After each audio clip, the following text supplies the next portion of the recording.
ॐ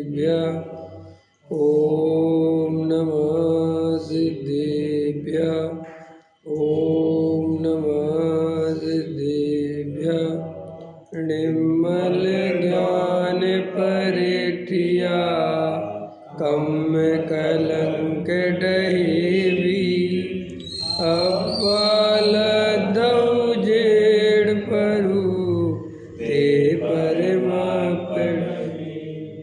सब कर्म मल का नाश कर हर प्राप्त कर निज जो लीन निर्मल ध्यान में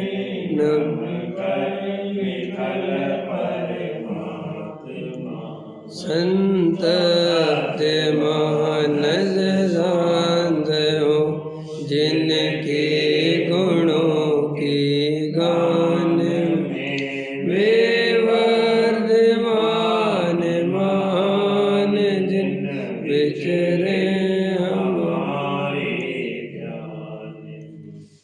योग सार ग्रंथ है। पृष्ठ क्रमांक 19। इच्छा रहती तप ही निर्वाण का कारण है।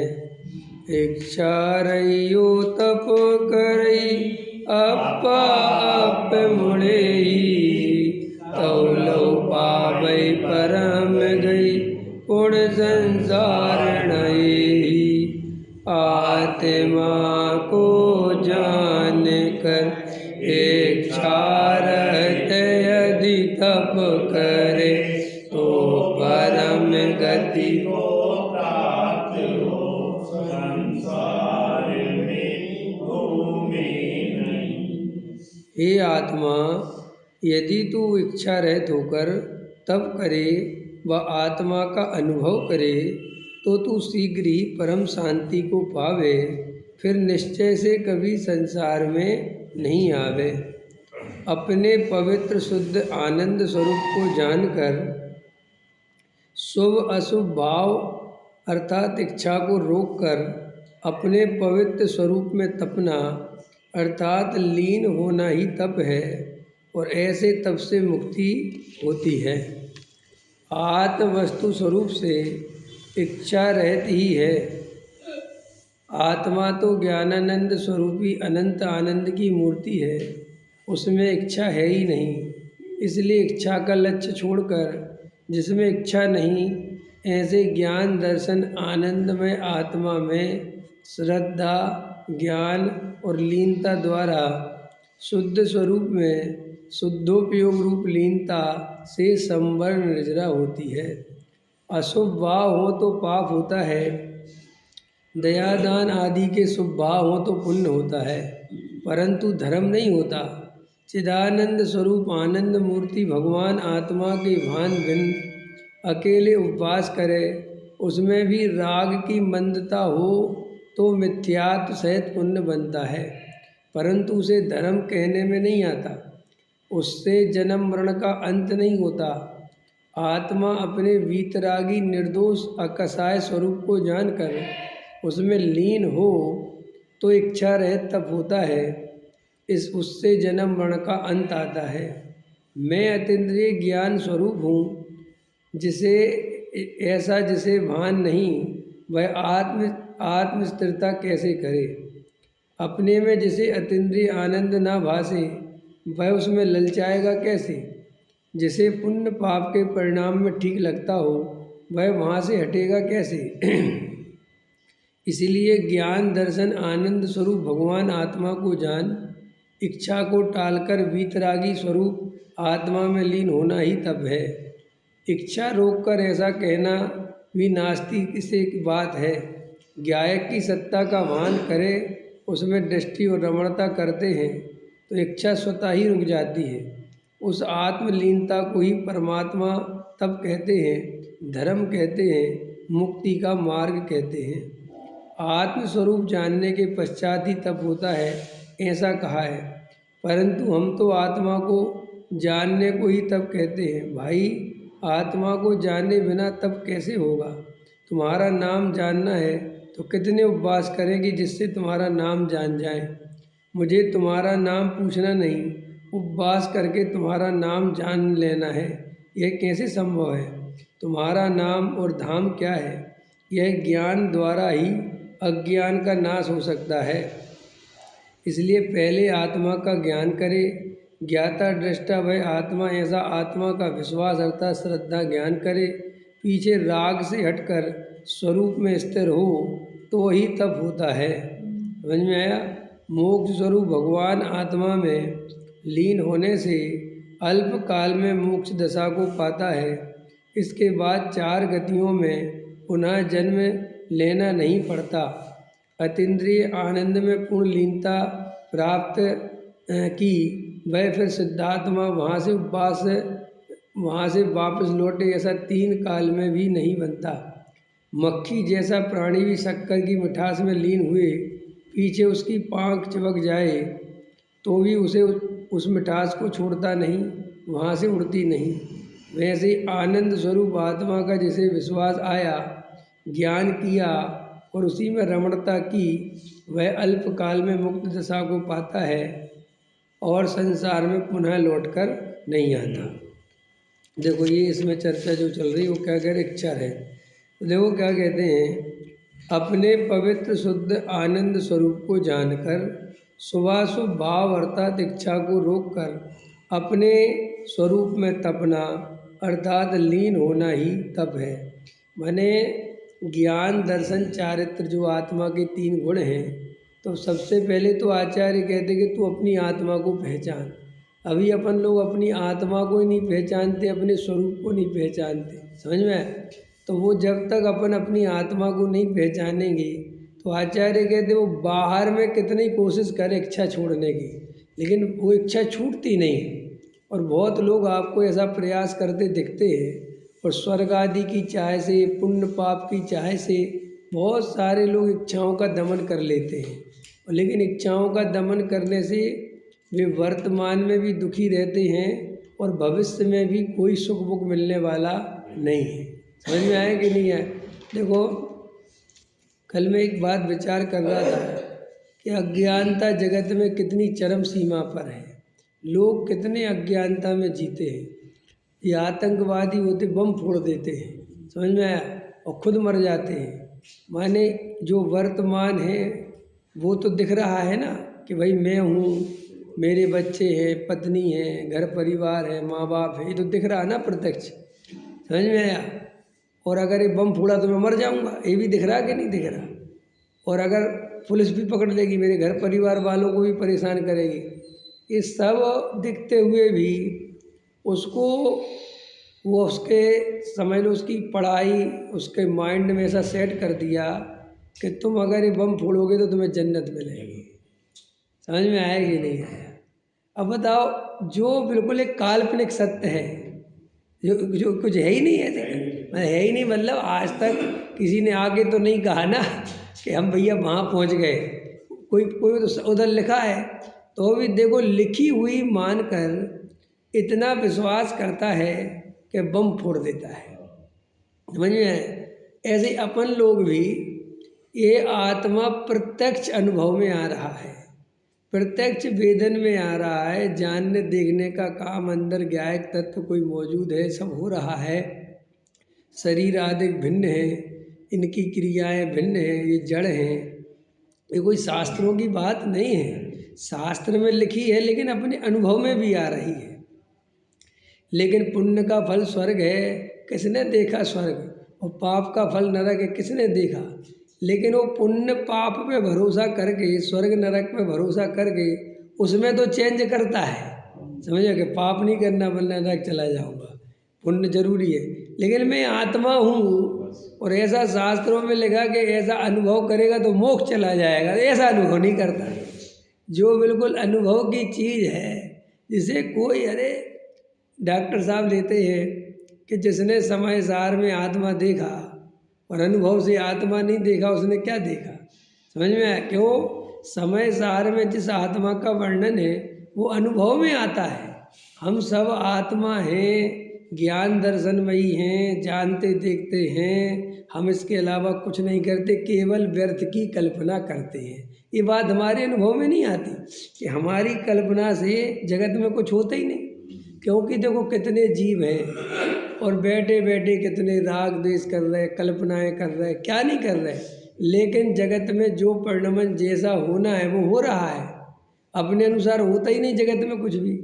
तो भी आचार्य कहते फिर भी कर्तृत्व नहीं छोड़ता, देह यहीं पड़ी रह जाती है, आत्मा निकल जाता है, फिर भी देह में ममत्व नहीं छोड़ता। शरीर बूढ़ा होता चला जाता है तो शरीर की अवस्था को अपनी अवस्था मानना नहीं छोड़ता। समझ में आया कि नहीं आया? बाल बच्चे पत्नी भिन्न है, बिल्कुल 100% भिन्न है। समझ में आया? और भिन्न दिखाई देते हैं, उनके सुख दुख उनके साथ, अपने सुख दुख अपने साथ, फिर भी उनमें एकत्व ममत्व नहीं तोड़ता। समझ में आया? ये रुपया पैसा मकान दुकान ये सब यहीं पड़ा रह जाता है और जीव चला जाता है, ये रोज़ देखता है, रोज़ की बात है, फिर भी उन स्त्री पुत्र मकान दुकान की चिंता करना नहीं छोड़ता, उनमें एकत्व ममत्व नहीं छोड़ता। तो आचार्य कहते मिथ्यात्व है। मिथ्यात्व माने बिल्कुल साफ साफ चीज़ें दिख रही हैं, फिर भी उन्हें साफ साफ नहीं देखता, अपनी मिथ्या मान्यता के अनुसार देखता है, इसका नाम मिथ्यात्व है। जबकि देह और आत्मा भिन्न भिन्न है, ये बात बहुत लंबी चौड़ी नहीं है।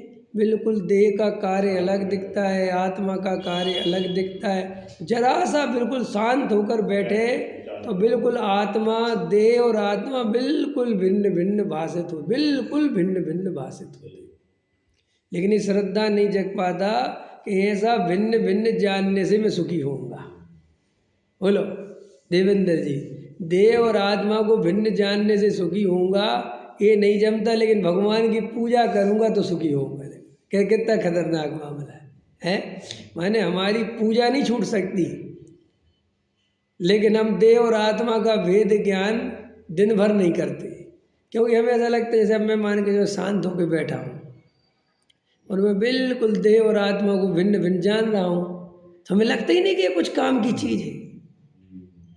लगती है, ऐसा लगता है कि हाँ ठीक है, अब क्या, अब भाई यही जानना है समझ में कि नहीं है?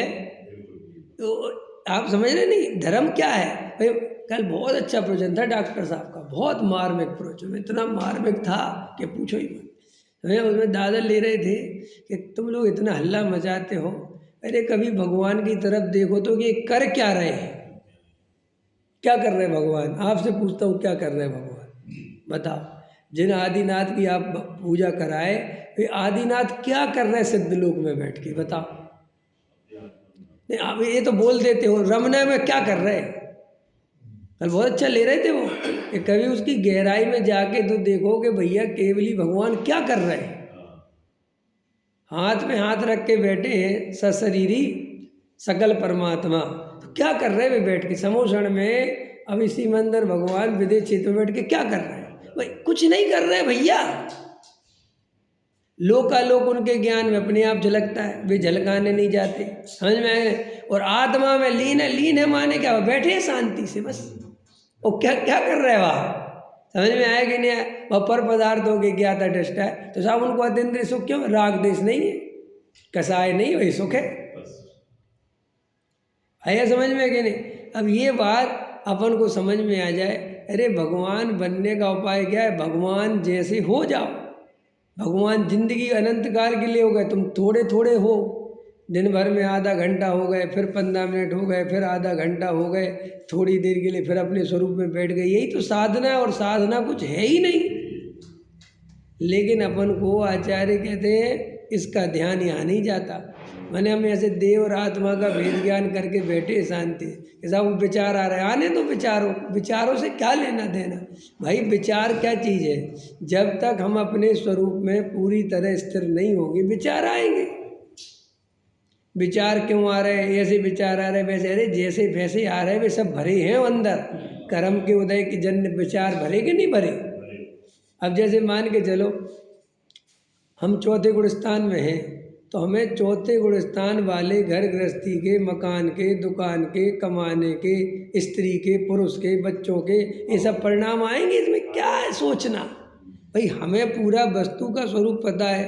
चौथे गुण स्थान में होता है, पांचवें गुण स्थान में होता है, मुनिराज ऐसे होते। अब हम जिस जहाँ खड़े हैं वैसे ही तो होगा है। बस में जाएंगे तो बस के जैसा सफ़र होगा, ट्रेन में जाएंगे तो ट्रेन के जैसा सफ़र होगा, और गाड़ी से जाएंगे तो गाड़ी जैसा सफ़र होगा, और फ्लाइट से जाएंगे तो फ्लाइट जैसा होगा, और साइकिल से जाएंगे तो साइकिल जैसा होगा, मोटरसाइकिल से जाएंगे तो मोटरसाइकिल जैसा होगा। ऐसा है नहीं? ऐसे ही भाई जो जीव जिस भूमिका में, जिस द्रव्य क्षेत्र काल भाव में खड़ा है, और वो जब तक अपने स्वरूप में आगे नहीं बढ़ता तो वैसे, लेकिन उसको अपना मानता मिथ्यात्व। भाई कितनी पर्याय बदल गई, कितना संयोग बदल गया। मैं तो वही का वही, वैसे का वैसा ही श्रद्धान करना है, लेकिन जल्दी मुक्ति हो जाए, हो जाए, जल्दी आत्मा में रम जाऊं, तो इच्छा निर्मुदा तपा, शास्त्रों को पढ़ पढ़ के ये करना चाहिए, ये करना, और 50 काम दिमाग में बैठा लेते धर्म के नाम। तो देखो आचार्य कहते तुम कुछ मत करो, शांत होकर बैठो। सब जब भूख लगे भोजन कर लो, फिर क्या करो, फिर ध्यान करो, फिर वेद ज्ञान करो। समझ में आए कि नहीं है? भाई ये धर्म है, कहीं नहीं जाना, कुछ नहीं करना। जितना भी जीवन है वो केवल वेद ज्ञान और आत्मा के अनुभव में लगना चाहिए। फिर साहब समाज के, मकान के, दुकान के विकल्प आ जाए तो उनको जान लेना चाहिए कि आ गए। पूज्य गुरुदेव श्री कहते हैं कि साहब व्यवहार तो आएगा ना, तो बोलते गुरुदेव श्री व्यवहार भूमिका के अनुसार आता है, लेकिन जाना हुआ प्रयोजनवान है। बस इससे ज़्यादा उसका कोई मतलब नहीं। ये जाना हुआ प्रयोजनवान बंदे कि वो हमारे जानने में आ गया और आए बिना नहीं रहता, बस इतना जान लिया तो बस हो गया खत्म। उससे उसको किंचित मात्र भी अपना स्वरूप मत मान। जैसे अभी पूजा करने का राग आया, अब स्वाध्याय करने का राग आया, तो इसके बारे में क्या करें? सिर्फ जानो कि इस भूमिका में ऐसा राग आए बिना नहीं रहता, लेकिन ना मैं पूजन का करता हूँ और ना मैं स्वाध्याय का करता हूँ, मैं तो स्वभाव से ज्ञाता हूँ। समझे? इतनी श्रद्धा करो तो धर्म है। बोलो तो साहब स्त्री पुत्र आदि का, फिर वही पर जैसे पूजा का भाव आता है ऐसे स्त्री पुत्र आदि का राग आता, तो साहब ये मिटेगा कैसे? प्रश्न है ना, मिटेगा कैसे? जब हम अपने स्वरूप में स्थिर होंगे तो धीरे धीरे ये मिटेगा, ये हमें सब पता है। तो साहब हम होते क्यों नहीं? समझ में? होने के लिए तुम्हारी श्रद्धा तो सही हो, पहले तो निर्णय सही करो, पहले संवेदन की प्राप्ति तो करो, फिर जब स्थिरता तो तब आएगी। अभी तो राग का कर्ता अपने को मानते हैं, पुण्य पाप में पुण्य को भला मानते हैं, कि जड़ की क्रिया के कर्ता अपने को मानते हैं, है ना, और व्रताधिक के कर्ता अपने को मानते, नियम व्रत वाला अपने को मानते। तो मिथ्यात्व तो पड़ा हुआ है, तो मिथ्यात्व के रहते आत्म स्थिरता कभी हो ही नहीं सकती। इसलिए पहले चौथे गुण स्थान की तैयारी करो। अभी लीनता भीनता की बात नहीं, अभी हमारा तत्व निर्णय सही है कि नहीं, हमें ऐसा वस्तु स्वरूप ख्याल में आया कि नहीं आया। जैसे अपन पूजा में आए तो पूजा के संबंध में, सामग्री चढ़ाई, इसके संबंध में मेरी अंतरंग में क्या मान्यता है उसको चेक करो। अगर मान्यता ये है कि मैंने पूजा करी तो इस मान्यता को बदलो। इसमें अनुभव की कोई ज़रूरत नहीं है, क्योंकि ये मान्यता रहते अनुभव कभी नहीं आता। अनुभव पता क्या चीज़ है? आत्मा की अनुभूति। तो आत्मा की अनुभूति किस जीव को होती है ये समझना चाहिए। टोडेमल जी साहब ने लिखा, सम्यक्त सन्मुख मिथ्या दृष्टि। जो जीव सम्यक के सन्मुख हो गया है, कुछ ही समय में सम्यक्त होने वाला, उसकी जीव की क्या स्थिति रहती है उसको पढ़ना चाहिए। देखो अपन को सम्यक दर्शन नहीं हो रहा तो कई लोग क्या सोचते हैं कि आत्मा की अनुभूति नहीं हुई ना, इसलिए सम्यक दर्शन नहीं हुआ, है ना। ये बहुत लोगों के दिमाग में भरा पड़ा है। क्यों? कि वो आत्मानुभूति सम्यक दर्शन, आत्मानुभूति के बिना सम्यक दर्शन नहीं होता, आत्मानुभूति के बिना सम्यक, ऐसा लिखा है, ऐसा बहुत बोलते हैं। तो अब सब लोगों के दिमाग में ये बैठ गया कि वो आत्मानुभूति हुए बिना सम्यक दर्शन नहीं होता, इसलिए बहुत सारे लोग आत्मानुभूति का प्रयास करते हैं। ठीक है कि नहीं? और आत्मानुभूति नहीं होती। अब आत्मानुभूति नहीं होती तो वो कहते कि आत्मानुभूति तो बहुत कठिन है। समझ में आया कि नहीं आया? तो होती नहीं भैया। हमारा 2 मिनट मन नहीं लगता ध्यान में, क्योंकि वो समझता है कि ध्यान में से डूब जाएंगे ना तब तो आत्मानुभूति मानी जाएगी। और हमें तो एक संकल्प विकल्प, एक संकल्प विकल्प, एक संकल्प विकल्प, एक संकल्प विकल्प, ये तो चलते ही रहते हैं। और आप तो कहते हैं निर्विकल्प होना चाहिए, तो कहाँ से निर्विकल्प हो जाए? तो अब देखना इस पढ़ाई में क्या उल्टा हो जाता है। उसको कह देते कि भैया आत्मानुभूति इतनी सुलभ थोड़ी है, महादुर्लभ है, वो तो किसी किसी जीव को होती है। तो इसको लगता है कि भैया हम गलत नहीं है, जब जो चीज़ कठिन है और वो किसी किसी को होती तो हमें नहीं हो रही। लेकिन वास्तव में ऐसा नहीं है स्वरूप। आत्मानुभूति तब तक नहीं होती जब तक हमारा वस्तु स्वरूप के संबंध में सही श्रद्धान नहीं होता, हमारा सही निर्णय नहीं होता। आत्मानुभूति तो जब सही श्रद्धान होता है, सही निर्णय होता है, तो वो तो फल के स्वरूप में प्रकट होती है। क्योंकि जीव के सारा कर्तृत्व हट गया, सारा मिथ्यात्व चढ़ा गया और शांत हो गया, तो वह अनुभूति होती है। क्योंकि वो मिथ्यात्व ही तो अनुभूति नहीं होने देता है। वो मिथ्यात्व जब तक खड़ा है, ये मिथ्यात्व माने वो विपरीत मान्यता। जैसे मान के चलो हमारी दयादान पूजा भक्ति में उपादेय बुद्धि है, तो बस सम्यक दर्शन नहीं हो सकता। आप कितनी ध्यान व्यान करते रहो, समझे? अब वो दिन भर ध्यान करता रहे, लेकिन वो अंदर जो उसका एक घड़ा उल्टा रखा हुआ है, उसके चक्कर में वे सारे घड़े उल्टे पड़ने। जैसे देखो द्रव्यलिंगी मुनि है। अब द्रव्यलिंगी जो मुनि है वो वास्तव में काम तो बिल्कुल बाहर में सही सही करता है। वो है कसाय की मंदता है, नग्न दिगंबर हो गए, परिणाम बिल्कुल विकृत नहीं है, कोई रंग राग के पंच इंद्रियों के कोई परिणाम नहीं, खाने पीने की इच्छा नहीं, घूमने की इच्छा नहीं, पहनने ओढ़ने की इच्छा नहीं, विषय कसाय कुछ इच्छा ही नहीं है, बिल्कुल एकदम शांत है।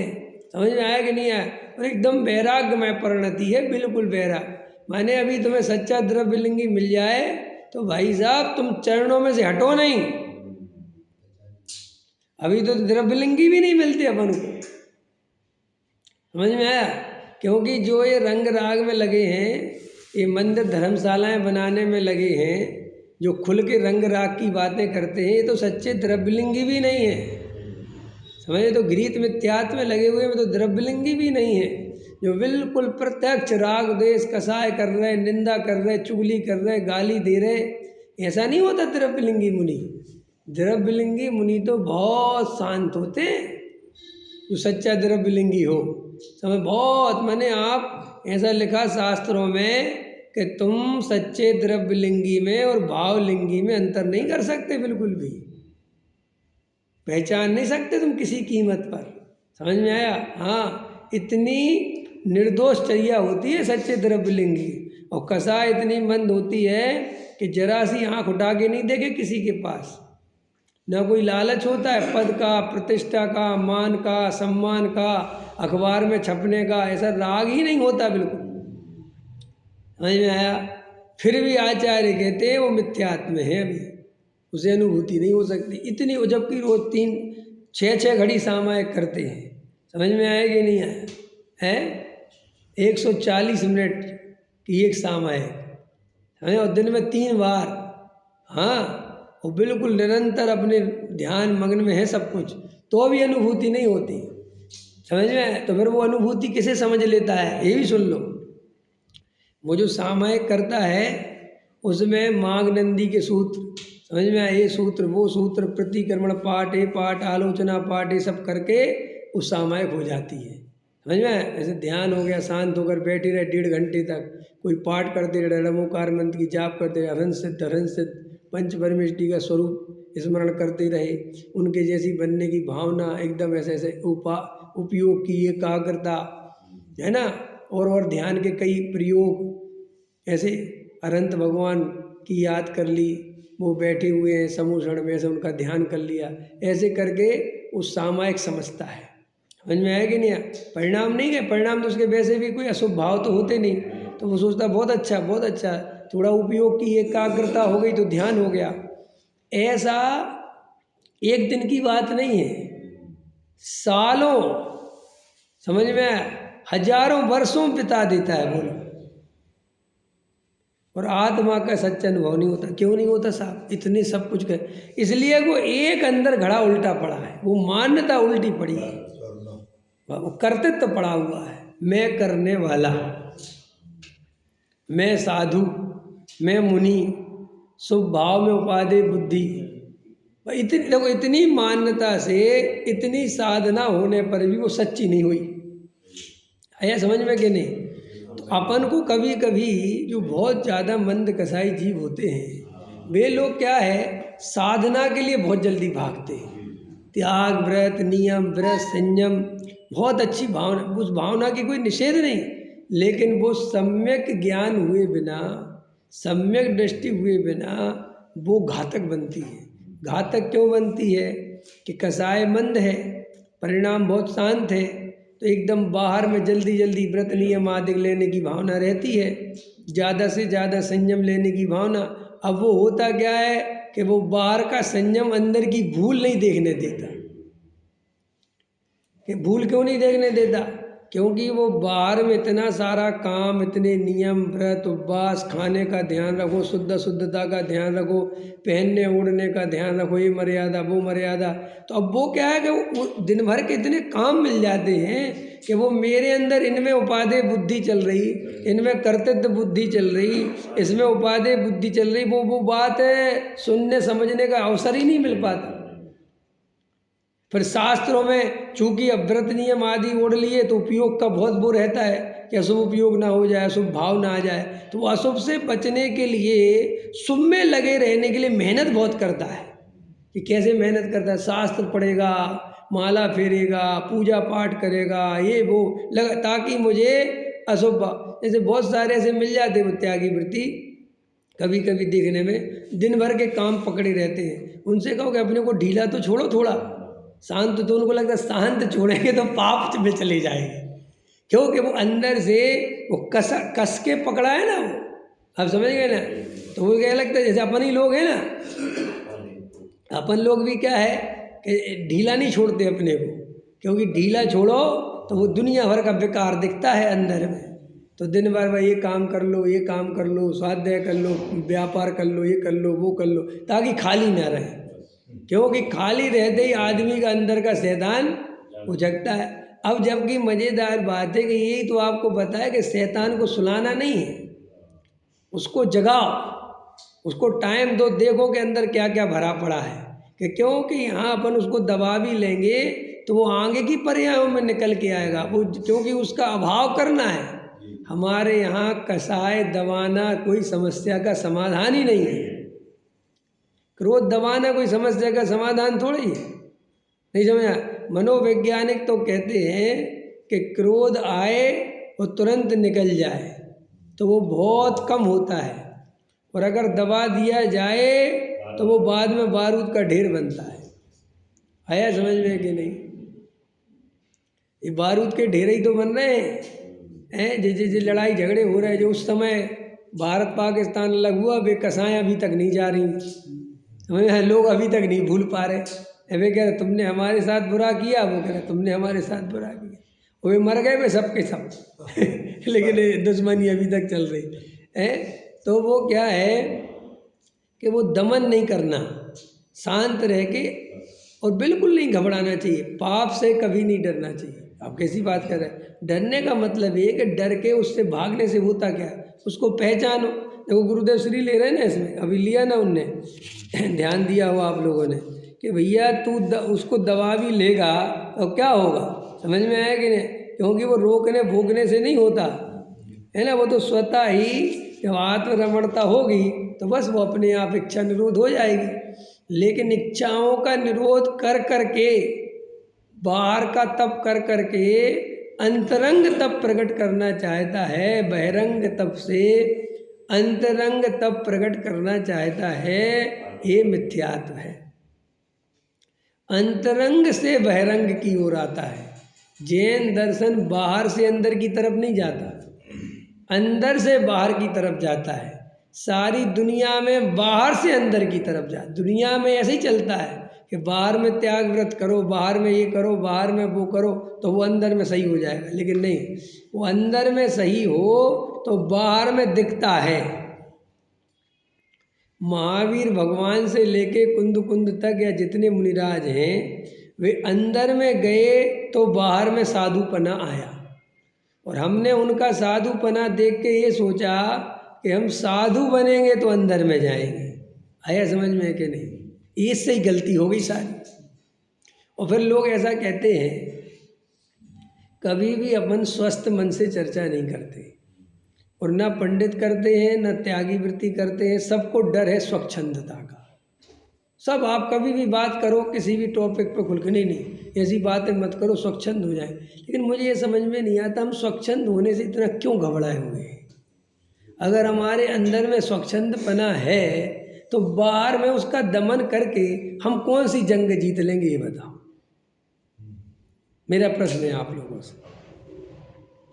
देखो, अपन अन्य मतियों की तो कमी बताते हैं, अपनी कमी नहीं बताते। मैं उदाहरण दूं आपको एक। जैसे एक बच्चा अन्यमति का है और उसके यहाँ उसके पिता बकरे को काट रहे हैं, उसमें हिंसा कर रहे हैं, तो वो एकदम बच्चा रोने लगता है कि पापा ये क्यों कर रहे हैं, इसको क्यों काट रहे हैं, इसको दुख क्यों दे रहे हैं, बेचारा रो रहा है। बेटा क्या करें, अपनी परंपरा ऐसी है, अपने शास्त्र में ऐसे ही लिखा है। देखना मेरी बात, समझ ना। आपको कैसा लगता है? अच्छा मूर्ख है। अब वो लगता है कि नहीं लगता? बराबर है। ध्यान देना मेरी बात, घबराना नहीं, अब थोड़ा सा खतरनाक होगा।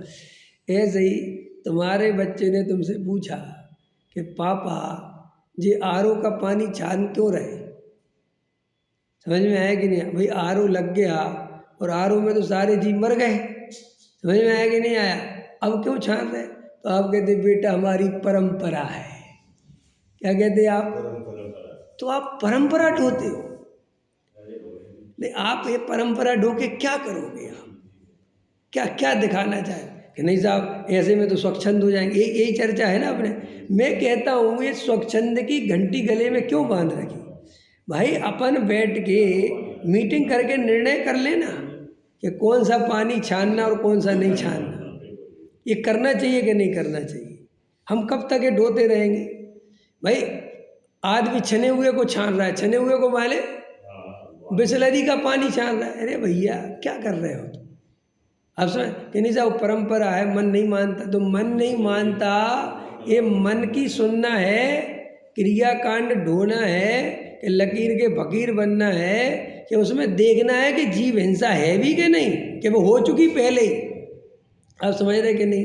लेकिन अपन भी परंपरा के गुलामी करते रहते हैं। और अपने बच्चों के सामने अगर अपन ऐसा कह देंगे तो बच्चे और प्रश्न उठाएंगे, फिर बच्चे तो उठाने दो ना प्रश्न। हमें दब्बू बनाना है क्या? हम उसको वैज्ञानिक, एक तरफ तो बोलते हमारा धर्म वैज्ञानिक है, हमारा धर्म वैज्ञानिक, तो बताओ ना फिर वैज्ञानिक है तो आया समझ में कि नहीं? लेकिन हमने तो क्या कर रखा है, मायाचारी से काम चलाते हैं। नहीं समझ में आया? और ये तुम अकेले नहीं चलाते, दुनिया के सारे पंथ संप्रदाय धर्म ऐसे ही मायाचारी से चलते हैं। चलते अरविंद जी के नहीं? अच्छा मैं आपसे पूछता हूँ, बताओ आप छना हुआ पानी पीते क्या अनछना? बताओ हिंदुस्तान, बताओ ईमानदारी से, छना हुआ पीते हो? है दोनों ही पी लेते ना, पक्की बात है ना। लेकिन अभी कहेंगे छना अनछना हुआ पानी पीने वाला सच्चे जैनी नहीं है, तो तुम ये नारा बहुत तेज लगाओगे। लगाओगे कि नहीं लगाओगे? अरे लगाओगे कि नहीं लगाओगे? तुम ही वो झंडा लेके चलोगे कि नहीं जिस पे लगा हुआ अनछना पानी पीने वाला सच्चा जैनी नहीं, लेकिन तुम खुद पीते हो। और दूसरी बात, छना हुआ की परिभाषा तो बताओ सबके सामने कि भाई छन्ना होता क्या है, पानी कौन सा छानना है? आए समय तो ये परंपरावादी दर्शन सम्यक दर्शन नहीं होने देता। राजेश जी सहमत हो आप हमारी बात से कि नहीं? नहीं हो ना? हाँ तो डर के कहो ना। हाँ हाँ, वो तो आरओ का पानी जो है ना जी, वो इतना प्यूरीफाई कर देता है कि उसमें सब मार देता है, वो कुछ नहीं बचता। समझ में है? अरे दोबारा हुआ जो, उसको छानो दोबारा, 48 मिनट बाद, 1 घंटे बाद तो झाड़ तो आरओ से निकाल के ही छान रहे ना। समझ में आया कि? और फिर दूसरी बात, मैं ये बात क्यों छेड़ रहा हूँ? इसलिए कि हम ये जो इस डरपोक समाज का निर्माण करने में लगे रहते हैं और आदमी को स्वस्थ मन से नहीं जीने देते, इसलिए तो सम्यक दर्शन नहीं होता। पहले आदमी को ईमानदार बनाओ तो सही, डराते क्यों हो इतना? सामग्री का सही स्वरूप समझाओ, जो अष्टद्रव्य है उसका समझाओ सही स्वरूप, कि हमारे यहाँ सामग्री चढ़ाना कोई अनिवार्य चीज़ नहीं है कि भगवान के सामने कुछ ना कुछ चढ़ाना ही है, ये तो सहजता से मिल जाए। समझ में आया? तो चढ़ाओ ना, कोई बात नहीं कि भैया लेके ही आओ और झगड़ा करो और धुली हुई चाहिए और गैर धुली चाहिए और इतने पैर की चाहिए और ये चाहिए। इतना जितना हमने अपने जीवन में इस समय बर्बाद किया इन चीज़ों में, इसकी जगह आत्मा के ध्यान में लगते तो कब का सम्यक दर्शन हो जाता। समझ में आया कि नहीं आया? लेकिन अपन डराते, बच्चों को डराते, सबको डराते, डर डर डर डर डर। और फिर आए दिन जब समय बदलता है तो बहुत सारी चीज़ें बदल भी लेते हैं, नहीं बदल लेते। अब आजकल अप्रतिष्ठित भगवानों की भक्ति होने लगी। अब ये परंपरा सही है?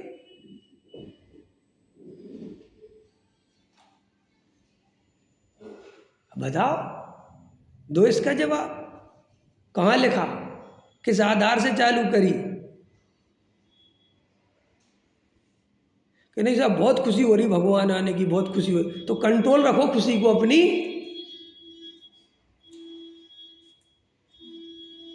है बहुत भक्ति उमड़ रही, बहुत उमड़ रही, तो भक्ति बहुत उमड़ रही नहीं, अरे तो भक्ति आ रही तो भाई साहब दूसरे भगवान प्रतिष्ठित मौजूद है ना भाई। अरे सुनते नहीं? तो मैं भक्ति आ रही तो प्रतिष्ठित भगवान मौजूद है ना भाई, मंदिर में जाके करे आओ भक्ति। अरे आप समझ ही नहीं रहे मेरी बात भाई। तुम्हें भक्ति आ रही तो भैया प्रतिष्ठित भगवान है नहीं का भाव हो गया क्या भगवानों का? पंच कल्याणकों में पीछे धागा पहन के डली रहती हैं प्रतिमाएं, याद है?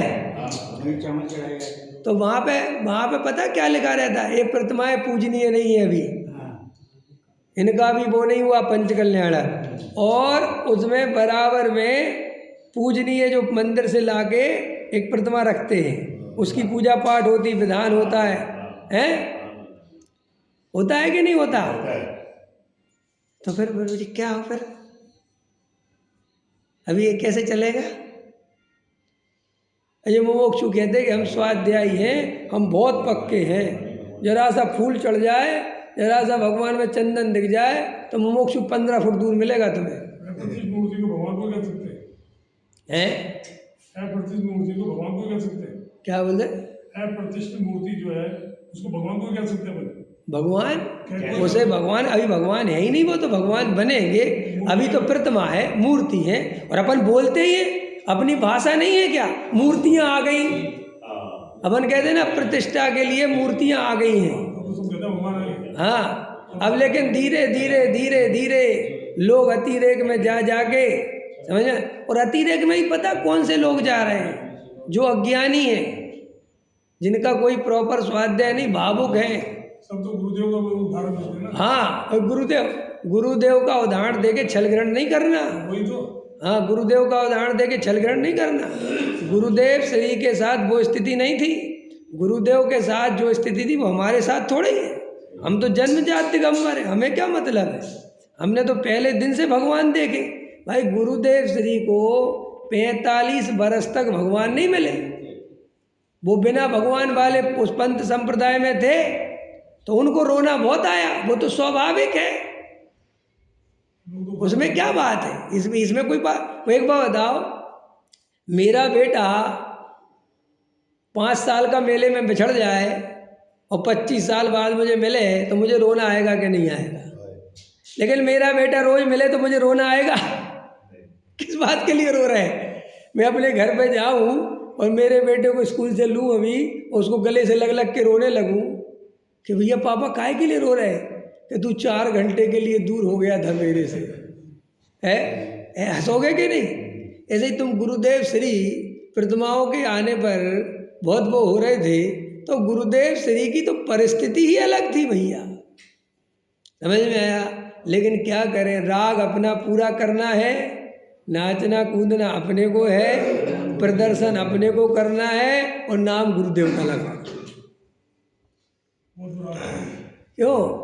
वे अभी अन्यथा नहीं लेना मेरा, वो गांजा पीने वाले वे भगवान ही को पिला देते हैं कहते वे हम तो उनकी भक्ति में पी रहे हैं। समझ में आया कि नहीं आया? वो आती ना, क्या आती हो, शिवरात्रि, तो पीते नहीं लोग। मेरा कहने का मतलब ये है कि ये क्या है ये सब।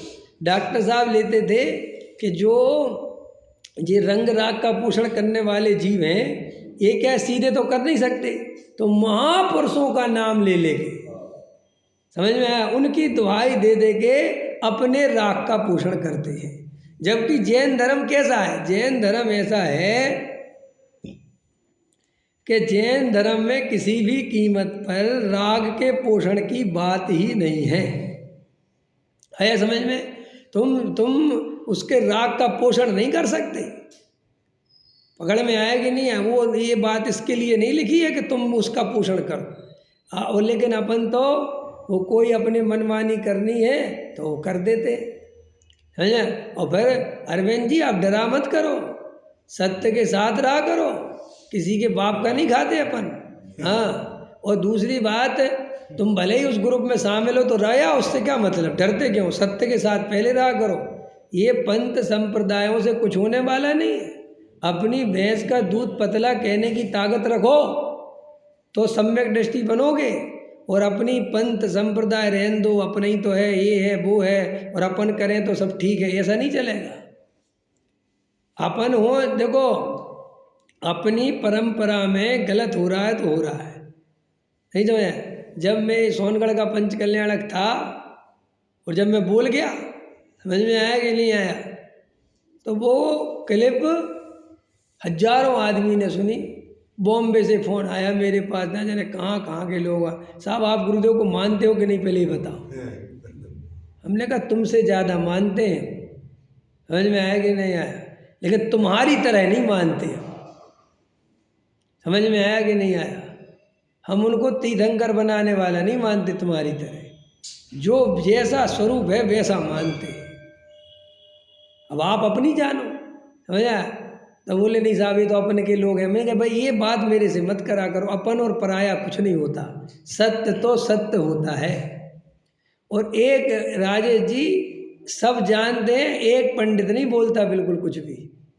अपने यहाँ की आजकल अपने यहाँ इतनी विकृतियाँ बढ़ रही हैं, भक्ति के नाम पर, पंच कल्याणों के नाम पर सब चल रहा है, समझ में आया कि नहीं? और कोई कुछ नहीं बोलता, और विद्वानों से चर्चा करो अकेले में, हाँ बिल्कुल एक गलत हो रहा है। तो मैंने कहा बोलते क्यों नहीं? अरे अब ठीक है, अपने ही तो है, अब अपने ही लोग हैं। ये क्या सीख लिया है?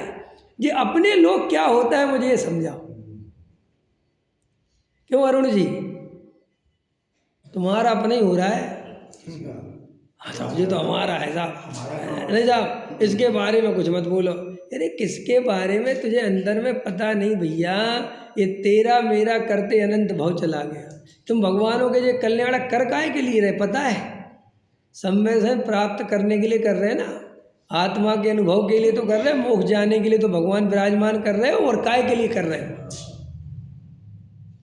तो ये पंथ संप्रदाय से ग्रसित होकर, समझ में आया कि नहीं आया? ऐसे काम नहीं चलेगा। और बेचारी जनता भोली रहती है, जीव भोले रहते हैं, उनको बरगला देते हैं। तो बस उनको क्या है, कैसे ही बरगला दो। जब आदमी मानव बम बन के फूट सकता है बरगलाने पर, क्या मानव बम बन के अपनी जिंदगी निछावर कर सकता है, काय के नाम पर करता है? धर्म ही के नाम पे तो करता है। तो तुम्हें धर्म के नाम पे बरगला के तुमसे कुछ भी करवा लें तो कौन सी आश्चर्य की बात है? और आप करते हो हंस के, अरे अपना धर्म है, अपने लोग हैं, यही तो चल रहा है, यही तो सब है, और क्या है। ये जीव का भाव चला जाता बेचारा, यही किसी काम में चला जाता। भैया याद रखो, एक गलत परंपरा को जन्म देने का महापाप लगता है। वो एक कहानी ना अपने यहाँ, कौन सी, वो नरक चला गया था, वो 7वें नरक में वसु सेती नरक पहुंचा, स्वर्ग में नारद गया। तो वो नरक में क्यों चला गया? एक उसने अजमा ने बकरा बोल दिया, तो वो अजमा ने बकरा बोला, और अजमा ने तो पुरानी धान होता था, उसके चक्कर में वो परंपरा चल पड़ी।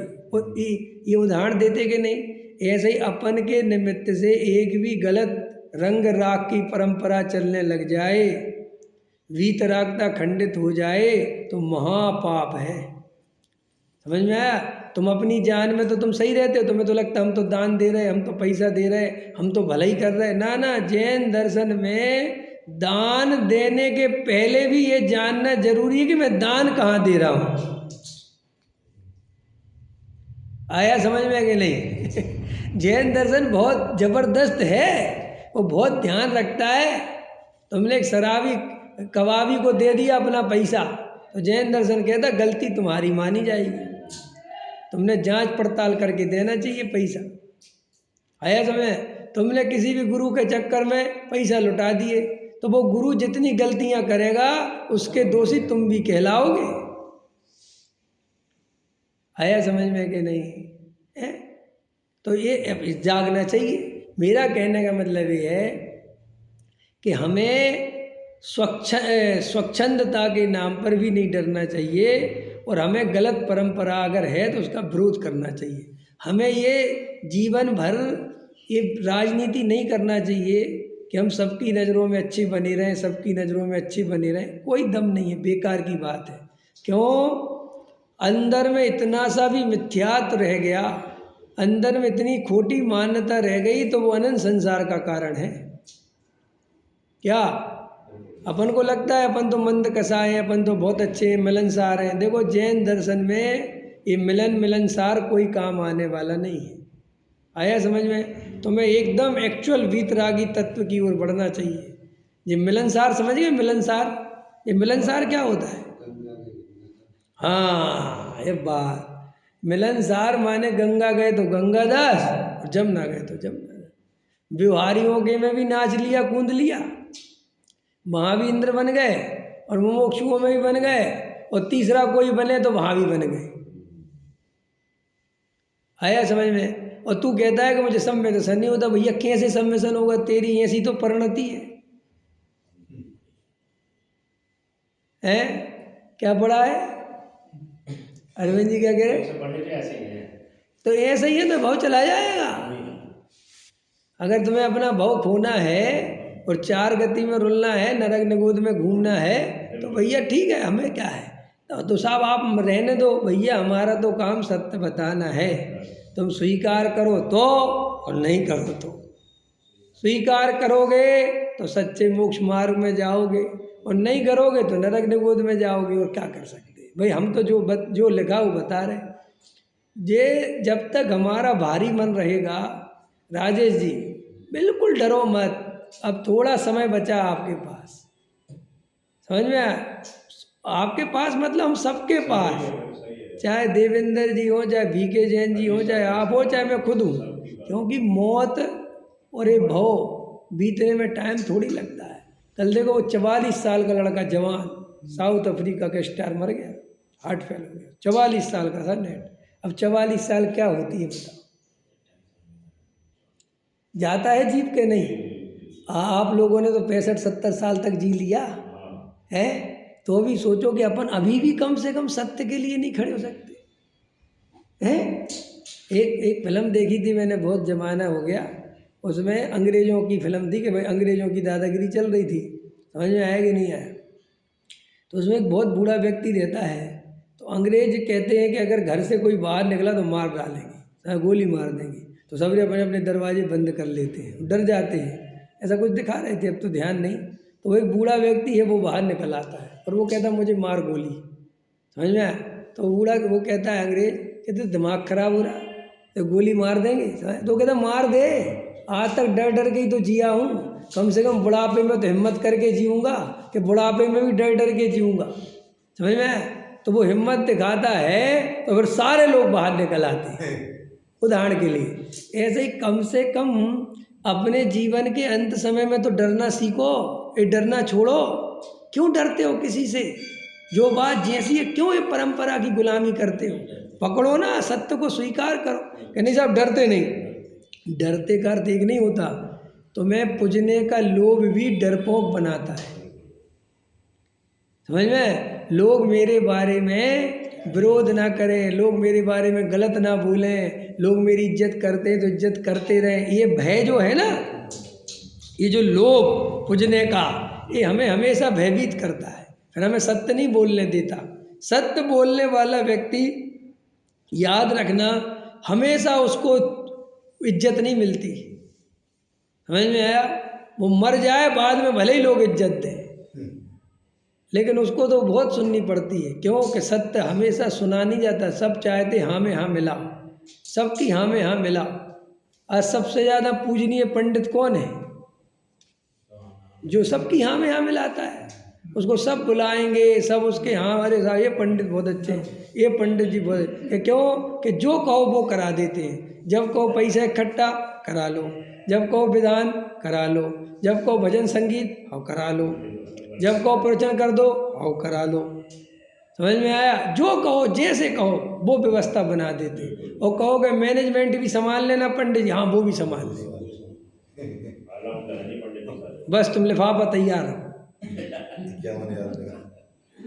आया समझ में? नहीं? और ऐसे पंडितों को अपन बहुत अच्छा मानते हैं। एक साधु महाराज है, वे कहते हैं तुम तो हमें बुलाओ कार्यक्रम में, तुम जैसी तुम्हारी स्थिति होगी हम वैसा करा देंगे। समझ में आया? 51,000 वाला, इनके है पंच कल्याणक भी कम दिन का करा देंगे। तुम तो सिस्टम बताओ, काम क्या करना है, सब सेट है। समझा? तुम इसकी बात चिंता ही मत करो, सब हो जाएगा। ऐसा वैसा महाराज, ऐसा पंडित किसको पसंद नहीं आया? समाज ऐसे ही तो लोग चाहती है। समाज सत्य बोलने वाला नहीं चाहती। और सुनो, सम्यक लोगों को लगता है इन बातों से आत्मा का क्या संबंध है। कई लोगों को लगता है आत्मा के अनुभव का संबंध इन बातों से क्या पूरा है। अगर तुम्हारे अंदर गृहीत मिथ्यात्व का एक अंश रहे तो तुम अगृहीत का भाव कर सकते हो? कर सकते हो?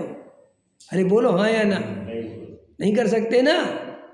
ऐसे ही तुम्हारे अंदर एक भी मान्यता गलत रहे, डरपोक रहो, भयभीत रहो, परंपरावादी रहो, व्यवहाराभासी रहो, उभयाभासी रहो, निश्चयभासी रहो, तो ये सब रहते हुए जीव सम्यक दृष्टि नहीं हो सकता।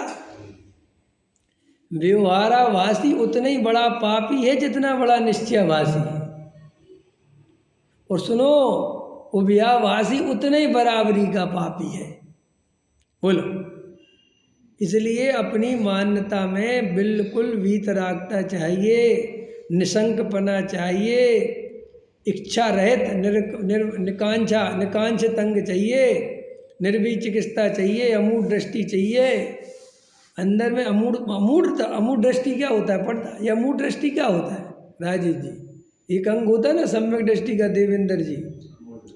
अमूढ़ दृष्टि क्या होता है? अमूढ़ दृष्टि सुना कभी? ये दुनिया में तुम्हें कहीं नहीं मिलेगा ये अंग, अमूढ़ दृष्टि। ये अमूढ़ दृष्टि माने किसी भी प्रकार की मूढ़ता नहीं होनी चाहिए। तो 3 मूढ़ता है ना, कौन कौन सी? लोक मूढ़ता, देव मूढ़ता और गुरु मूढ़ता।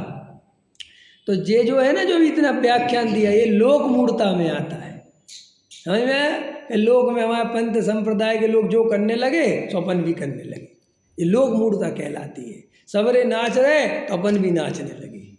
समझ में आया? सबरे जैसे जैसे नियम व्रत पालने लगे अपन भी वैसे पालने लगे। लोक मूढ़ता क्या? लोक के अनुसार चलने वाला। समझे? तुम्हारी खुद की बुद्धि विवेक गिरवी रखी गई, अप्रतिष्ठित को भक्ति हो रही तो तुम भी शामिल हो गए। तो इसका मतलब तुम लोक मूढ़ता में जी रहे, तुम्हें इतनी बुद्धि नहीं आई कि भाई क्यों कर रहे हैं अपन। समझ में आएगी? अब क्या जरूरत है इसकी? कि नहीं साहब मेरे भाव नहीं बन रहे। ऐसे तो बहुत है दुनिया में, भावों की अगर चलोगे तो लोग पद्मावती की चौकी भी लगाते हैं भावों में ही, उन पर भी भक्ति संभलती नहीं है, लगा देंगे नहीं। और बेचारे 2-2 लाख 5-5 लाख रुपए खर्च करते वो दिल्ली में चौकी लगा लगा के, है ना। ऐसे करते नहीं, गायक को बुलाते, ये करते वो करते, तो वे भक्त माने जाएंगे कि नहीं माने जाएंगे? उनको भक्त मानोगे कि नहीं? चलो बुलावा आया है, माता ने बुलाया है, जोर से बोलो जय माता की। उन्हें भक्त मानोगे कि नहीं मानोगे? कि नहीं साहब ऐसे कैसे मानेंगे, ये तो सब मिथ्यात। अच्छा, वाह रे वाह, सारी दुनिया का मिथ्यात दिखता है तुझे, अपना मिथ्यात नहीं दिखता। दुनिया की भक्ति मिथ्यात है और तेरी भक्ति सम्यक है? नहीं तो हमें तो वीतरागी भगवान की आ रही थी, अरे अंदर में देख क्या कर रहा है, कुछ खबर नहीं तेरे को। धर्म ये दिखावे का नहीं भैया, प्रदर्शन का नहीं। आजकल लोग इतने प्रदर्शन वाले हो रहे हैं, इतने प्रदर्शन होने लगे। अब आजकल लोग कहते हैं भक्ति करवा लो, उनको बुला लो, बढ़िया भक्ति करा लो। भक्ति भक्ति कहते कैसे हैं पता है? जैन दर्शन की भक्ति क्या है पता है? नहीं समझ में आया? एक पंथ दो काज। कैसे एक पंथ दो काज समझाओ?